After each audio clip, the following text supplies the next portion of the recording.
ओम सद्गुरुदेव भगवान की जय। आज का विषय वास्तुशास्त्र पर आधारित है। वास्तु का तात्पर्य होता है रहना। संस्कृत के वश धातु से यह निश्चित है। वश का अर्थ होता है रहना, निवास करना।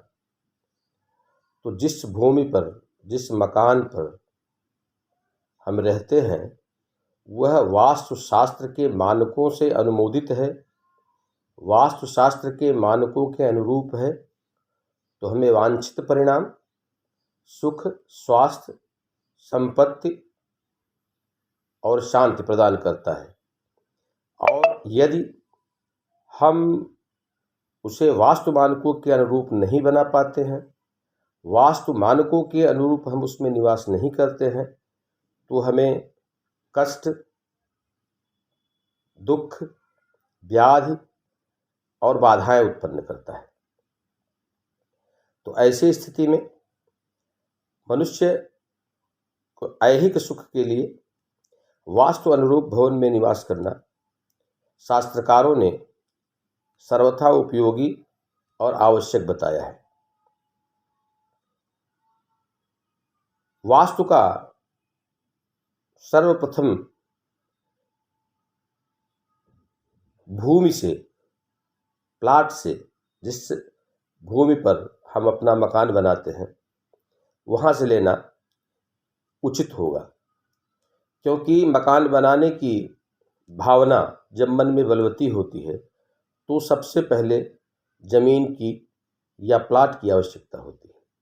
प्लाट हमारा कैसा हो और किस तरह से हो कि हमें उस पर मकान बनाने पर सुख और शांति प्राप्त हो, ऐसा शास्त्रकारों ने, वास्तुशास्त्र का निरूपण करने वालों ने उसके कुछ आवश्यक तत्व बताए हैं, जिसका भवन स्वामी को निर्माण की भावना से प्लाट लेते समय ध्यान रखना चाहिए। देखिए, भूमि, पृथ्वी को हम लोग माता कहते हैं। पृथ्वी माता, पुत्रो वहम पृथिव्याः। माँ जो होती है वो अपने पुत्र को धन, संपत्ति, आशीर्वाद देने में कोई कमी नहीं लगाती। जितना पुत्र चाहता है, यदि माँ के पास है तो उससे कई गुना ज़्यादा माता देना चाहती है। इसी तरह से पृथ्वी माँ है।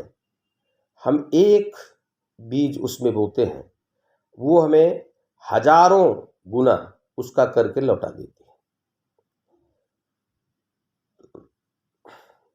माता का हमेशा स्वभाव होता है। इसीलिए आदि शंकराचार्य ने देवी क्षमापराध स्तोत्र में अपने को देवी का पुत्र बताया है, ताकि देवी उनको देते समय, अपने शिष्य को, अपने भक्त को देते समय कुछ विचार न करे, अपरिमित दे। इसीलिए कहा गया है कि पृथिव्यां पुत्रास्ते जनन्य बहवः सन्ति सरलाः परम तेषां मध्ये विरलतरलोहम तव सुत।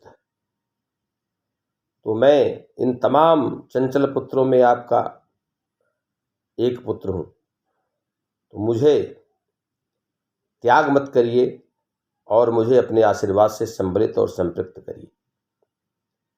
तो इस तरह भूमि का चयन करने, चूंकि आप अब भूमि में अपने भवन को बोने जा रहे हैं, उस भवन से हमें बहुत कुछ प्राप्त करने की आशा रखते हैं। इसलिए उस भूमि का चयन बहुत ही सुचारू ढंग से, सुव्यवस्थित ढंग से और मानकों के अनुरूप किया जाना अपेक्षित है।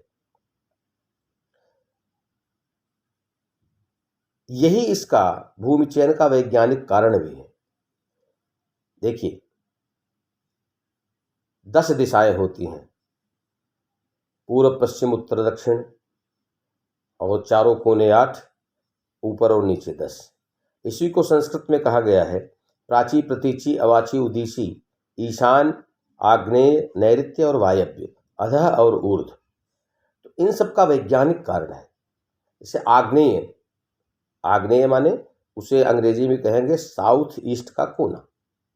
तो आग्नेय माने अग्नि से संबंधित, अग्नि से संबंधित तत्व में यदि हम जल इत्यादि का प्रयोग करेंगे, जल इत्यादि के स्रोत रखेंगे और जल से संबंधित कोई कार्य करेंगे, तो निश्चित ही जैसे अग्नि और जल का संपृक्त होने पर यदि जल कमज़ोर है तो जल सूख जाता है, यदि जल ज़्यादा है तो उसमें उबाल आ जाता है, यदि नहीं कुछ हुआ तो जल की जो शीतलता है वो गर्मी में परिणित हो जाती है। इसका मतलब है कि अग्नि और जल का संयोग सर्वथा एक तीसरे परिणाम को जन्म देता है जो दुखदायी होता है। तो ऐसे घरों में देखा गया है कि जहाँ आग्नेय कोण में जल तत्व की प्रधानता होती है, उस घर में चोरी, उस घर में विवाद, उस घर में अंतर्कलह, उस घर में आग लगना, उस घर में भाइयों में विवाद, पति पत्नी में विवाद इत्यादि देखा गया है। इसलिए इस विज्ञान सम्मत, विज्ञान परक, विज्ञान को आधार मान करके विचार करें तो अग्नि तत्व में जल तत्व की प्रधानता नहीं होनी चाहिए। ईशान कोण है, ईशान माने ईश्वर के आने का मार्ग, भगवान की कृपा का मार्ग, भगवान के आशीर्वाद का मार्ग। अगर हम भगवान से आशा करते हैं कि वो हमारे घर में कृपा करें तो ईशान कोण को हमें साफ सुथरा और सुव्यवस्थित रखना चाहिए। उसमें गंदगी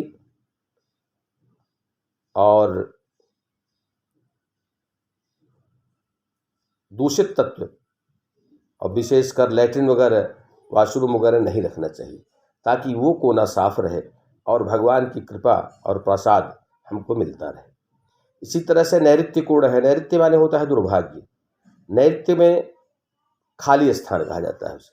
नैऋत्य को खाली नहीं रखना चाहिए। घर की सबसे कीमती चीज़, सबसे वजनी चीज़, सबसे महत्वपूर्ण चीज़ उस स्थान पर स्थापित करनी चाहिए, ताकि वो स्थान खाली न रहे और दुर्भाग्य को आने से रोके। वायव्य कोण है, वायव्य का मतलब है वायु से संबंधित।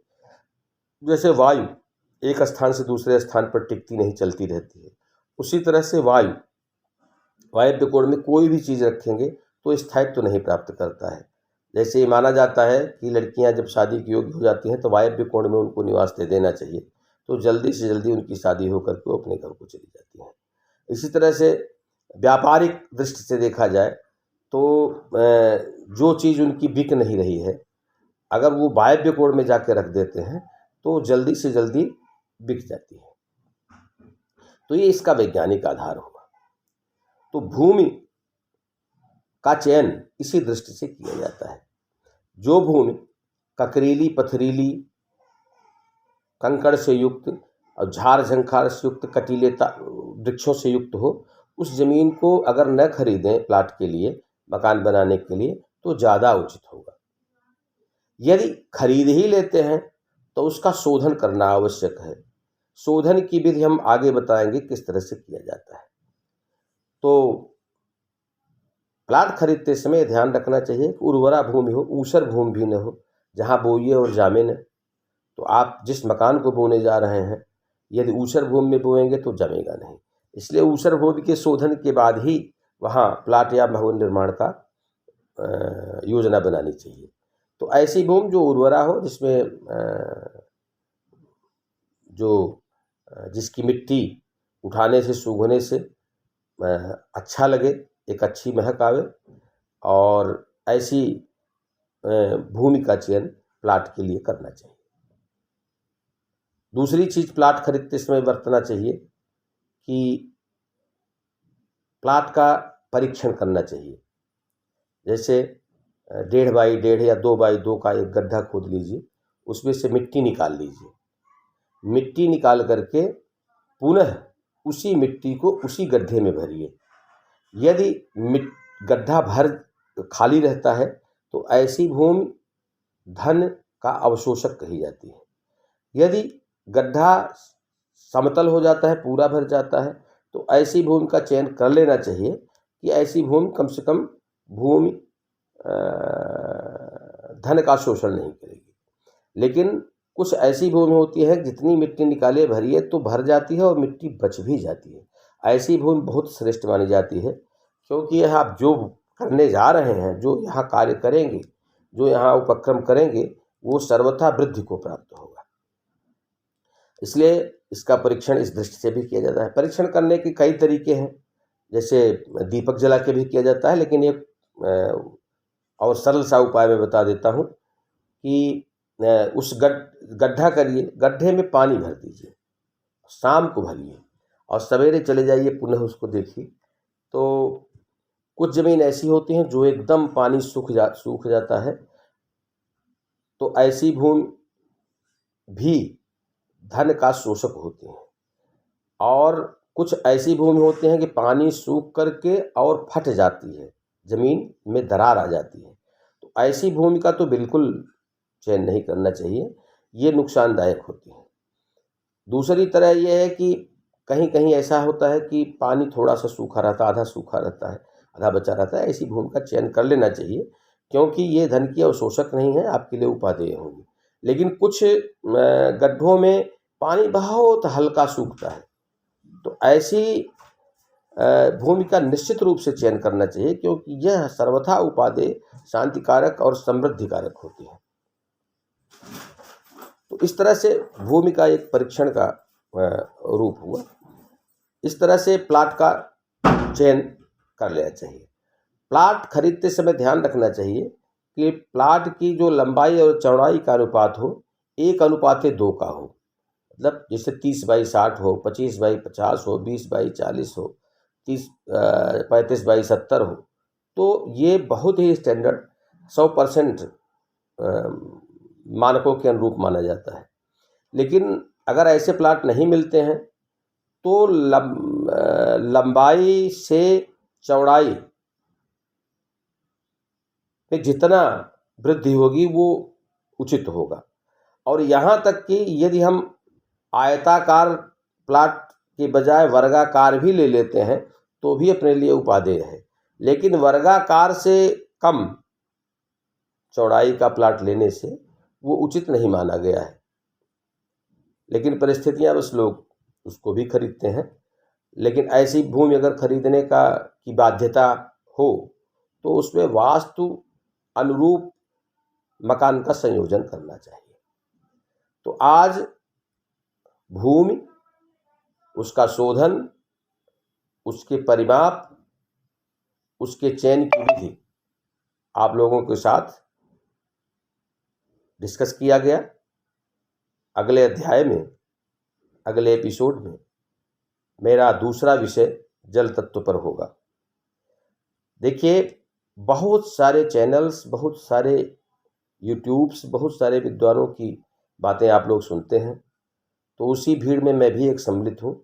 लेकिन मेरा प्रयास होगा कि वास्तु को शास्त्र अनुमोदित वैज्ञानिक पद्धति से आधुनिक संदर्भों में आपके सामने व्यक्त करना, ताकि व्यक्ति को वास्तु बोझ न लगे, बल्कि वास्तु के अनुरूप आचरण करने की प्रेरणा मिले और व्यक्ति वास्तु अनुरूप मकान बना करके और उसमें निवास करके अपेक्षित परिणाम, अपेक्षित संतान, उपयोगी व्यापार, समृद्धिकारक परिस्थिति का सृजन कर सके। यदि ये चैनल आपको पसंद आ रहा है इसे सब्सक्राइब करें और लाइक करें, अपने कमेंट्स भी भेजें। यदि कोई प्रश्न करना चाहते हैं तो स्वागत है, उसका उत्तर भी दिया जाएगा। धन्यवाद। ओम सद्गुरुदेव भगवान की जय।